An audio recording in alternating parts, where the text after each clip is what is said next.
Hi students, welcome back on camp seekers. तो पिछले video में हमने पढ़ा था कि 1D, 2D एंड 3D में क्लोज पैकिंग कैसी होती है, एचसीपी, सीसीपी, उनमें क्लोज पैकिंग कैसी होती है, वो कैसे बनते हैं, टेट्राहेड्रल एंड ऑक्टाहेड्रल वॉइड्स क्या होते हैं, क्रिस्टल में कहाँ पे प्रेजेंट होते हैं, उनकी लोकेशन क्या होती है, ये सब हमने पिछली वीडियो में देखा है। पिछली वीडियो का लिंक आपको डिस्क्रिप्शन बॉक्स में मिल जाएगा, आप वहां से जाके चेक कर सकते हो। अभी इस लेक्चर में हम पढ़ने वाले हैं पैकिंग एफिशिएंसी। पैकिंग एफिशिएंसी क्या होती है कि यूनिट सेल में एटम्स ने कितना स्पेस ऑक्युपाई किया हुआ है उसकी परसेंटेज को हम बोलते हैं packing efficiency. Percentage of total space filled by the particles in unit cell is known as packing efficiency. पहले हम देखने वाले हैं packing efficiency in CCP, HCP और एफसीसी में। इनका बेसिक स्ट्रक्चर सेम होता है क्रिस्टल्स का। एफसीसी में हमें पता है कि क्या होता है, कहां पे प्रेजेंट होते हैं एटम्स, सारे कॉर्नर्स पे और हर एक फेस के सेंटर पे एटम्स प्रेजेंट होते हैं। यहाँ पे हमने सब जगह नहीं शो किए हैं, सिर्फ एक ही फेस को लेके चले हैं कैलकुलेशंस के लिए ताकि हमें इजी रहे। कॉर्नर पे प्रेजेंट है और फेस के सेंटर पे प्रेजेंट है। ठीक है, तो स्टार्ट करते हैं। हमें पता है कि क्यूब की जो एज लेंथ होती है वो हमें क्या गिवन होती है, ए। एज लेंथ इक्वल्स टू ए, सारी एजेस सेम लेंथ की होती हैं, दैट इज ए। अभी हमें निकालना है ये फेस डायगोनल। कैसे कैलकुलेट करेंगे, ए, बी और सी। यहां पे हम लगा सकते हैं Pythagoras theorem. In triangle ABC AC square equals to AB square plus BC square. AC square हमें फाइंड करना है, ये दोनों हमें पता है कितनी है, A। तो A square plus A square, AC square equals to 2A square, AC equals to root 2A। यहां से हमारे पास AC कितना आ गया, रूट 2A। और एक और होता है कि जो ये पार्टिकल्स होते हैं हम इनको स्फीयर्स कंसीडर करते हैं, और एक स्फीयर की रेडियस कितनी है, स्मॉल r। तो यहाँ पे इसकी radius small r, small r, small r, small r, total कितना हो गया 4r। तो AC किसके इक्वल है, 4r equals to root 2A। तो यहां से हमारे पास दो वैल्यूज आते हैं, एक A की, दूसरी R की। A की वैल्यू कैसे आएगी, 4r बाई रूट 2, कट करेंगे 2 रूट 2r। R की वैल्यू रूट 2A बाई 4, कितनी आ गई, A बाई 2 रूट 2। ये हमारे पास आ गई R, रेडियस की वैल्यू। अभी हमें देखते हैं क्या देखना है, number of atoms per unit cell. हमने पहले भी कैलकुलेट किया हुआ है कि हम कैसे कैलकुलेट करते हैं। एटम्स कहाँ प्रेजेंट होते हैं, सारे कॉर्नर्स पे, और एक कॉर्नर्स पे क्रिस्टल लैटिस में कितनी कॉन्ट्रीब्यूशन होती है एक यूनिट सेल, एक एटम की 1/8, 8 इंटू 1/8 प्लस, और कहाँ पे प्रेजेंट होते हैं, हर एक फेस के सेंटर पे। कितने फेसेस हैं टोटल, 6 फेसेस आते हैं। और क्रिस्टल लैटिस में हमें पता है कि एक फेस आगे भी एक से शेयर हो गया, एक फेस 2 यूनिट सेल में शेयर होता है, तो इसकी कितनी कंट्रीब्यूशन होगी per unit cell, half. 6 into half, total कितने आ गए, 4 एटम्स। नंबर ऑफ एटम्स आ गए 4। अभी हम कैलकुलेट करते हैं पैकिंग एफिशिएंसी। अभी हमने फाइंड किया इसकी A की वैल्यू और R की वैल्यू। नंबर ऑफ एटम्स हमने देखे कितने होते हैं, 4। Total volume of the unit cell, unit cell क्या है, क्यूब। क्यूब की वॉल्यूम कितनी होती है, A क्यूब। अभी हम काउंट करेंगे पैकिंग एफिशिएंसी। पैकिंग एफिशिएंसी का फॉर्मूला होता है क्या, volume occupied by the 4 spheres, कि जो ये 4 एटम्स है इन्होंने कितनी वॉल्यूम ऑक्युपाई की हुई है। एक एटम को हम एक स्फीयर से रिप्रेजेंट करते हैं, तो एक स्फीयर की वॉल्यूम कितनी होती है, 4/3 पाई r क्यूब। कितने एटम्स हैं, 4, तो multiply by 4 into 100 upon total volume of unit cell, कि पूरे यूनिट सेल की वॉल्यूम कितनी है, A cube. 4 into 4/3 pi r cube into 100 divide by A cube. 4 into 4/3 pi, R की वैल्यू हमने यहां से सब्स्टिट्यूट किया है, R का क्यूब है, A का क्यूब, नीचे रूट 2 का भी cube, into 100 divide by A cube. A cube से A क्यूब कैंसल, बाकी हम सॉल्व करेंगे तो कितना आएगा, 74%।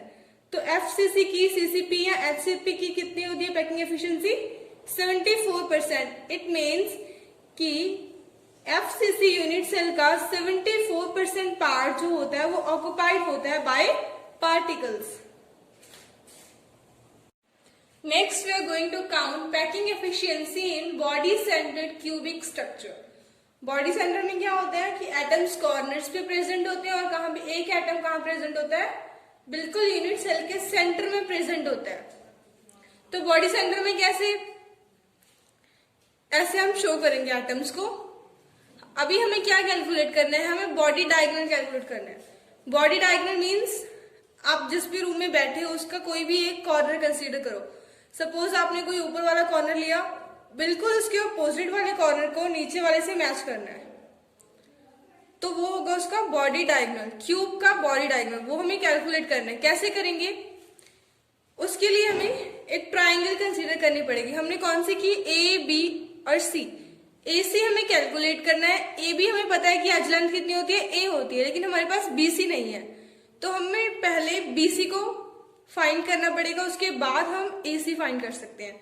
सो बीसी के लिए हम कंसीडर करेंगे ट्राइंगल बी सी और D. In triangle B C D by Pythagoras theorem B C square equals to B D square plus D C square, A square plus A square equals to 2a square. यहां से B C हमारे पास आ जाएगा √2a. A B है, B C है, अभी हम ए सी को कैलकुलेट कर सकते हैं. A C square equals to A B square plus B C square, A square plus √2a square. कितना आ जाएगा, यहां से √3a आ जाएगा. मीन्स अभी देखो एसी को देखो, 3 एटम्स है ना बॉडी डायगोनल पे, 1r 2r और 1r कितने हैं, 4r. एसी किसके इक्वल है, 4r के इक्वल है. Means AC equals to √3a, 4r equals to √3a. r यहां से क्या आ जाएगा, √3a/4. नेक्स्ट हमें कैलकुलेट करना है number of atoms. Body diagonal calculate हो गया, अभी हमें करना है नंबर ऑफ एटम्स. कैसे काउंट करते थे, मैंने पहले आपको बताया हुआ है. कॉर्नर्स पे प्रेजेंट होते हैं 8. कॉर्नर्स पे उसकी कंट्रीब्यूशन कितनी होती है, 1/8. क्रिस्टल लैटिस में उसकी कंट्रीब्यूशन होती है 1/8. प्लस जो बॉडी सेंटर पे प्रेजेंट होता है वो किसी के साथ शेयर नहीं होता, एक ही होता है, तो उसकी कंट्रीब्यूशन भी 1 होती है. कितना आ जाएगा टोटल, नंबर ऑफ एटम्स 2 आ जाएंगे.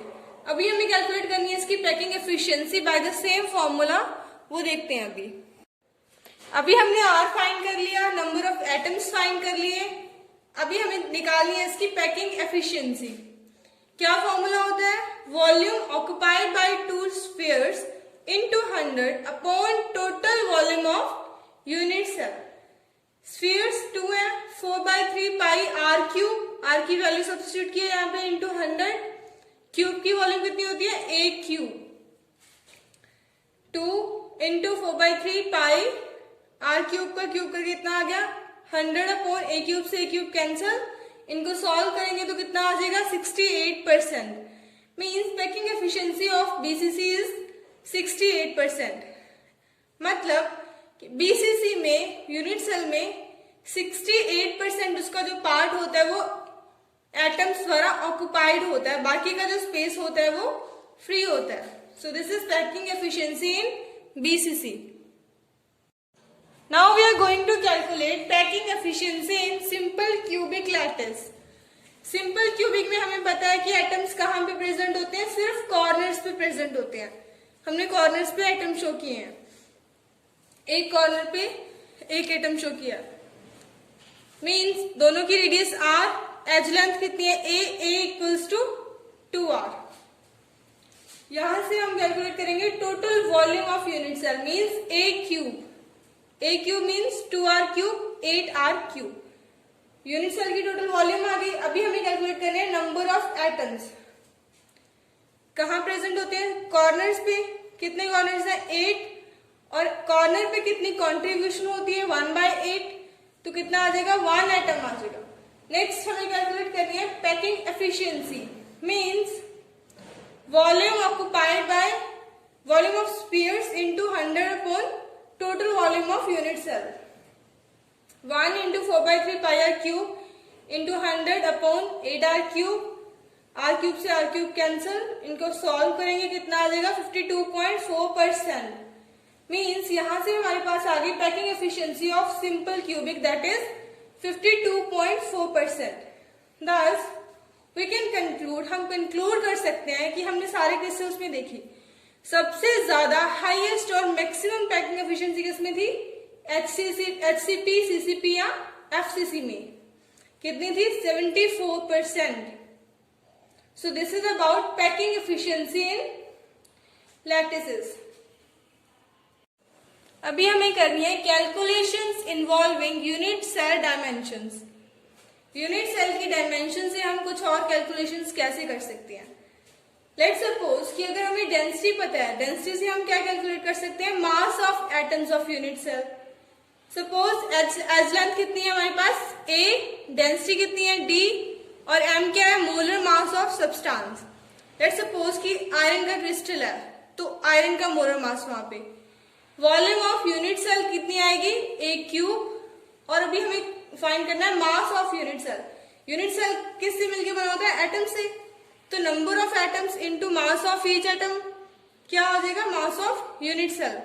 Z into M, Z is the number of atoms in a unit cell.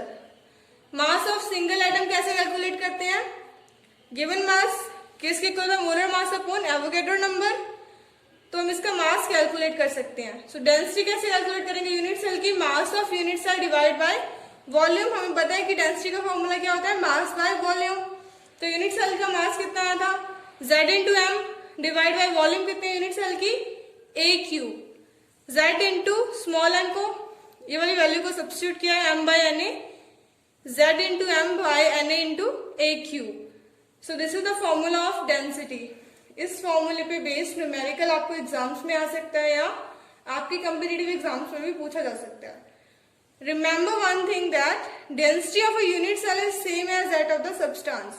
Unit cell की डेंसिटी भी सब्सटेंस की डेंसिटी की सेम ही होगी, बिल्कुल सिमिलर। सो आज के लिए इतना काफी है। आज हमने क्या क्या पढ़ा, कंक्लूड करते हैं। सबसे पहले हमने फाइंड की पैकिंग एफिशिएंसी HCP में या FCC में। उसके बाद हमने फाइंड की बॉडी सेंटर्ड में, फिर सिंपल क्यूबिक में। फिर हमने देखा कि सबसे ज्यादा पैकिंग एफिशिएंसी किसकी थी? FCC वाले की, दैट इज 74%। उसके बाद हमने डिस्कस किया calculation involving unit cell dimensions. यहाँ से हमने डेंसिटी का फॉर्मूला फाइंड किया जो कि आपके लिए इम्पोर्टेंट है। So this is for now students, thank you so much for watching.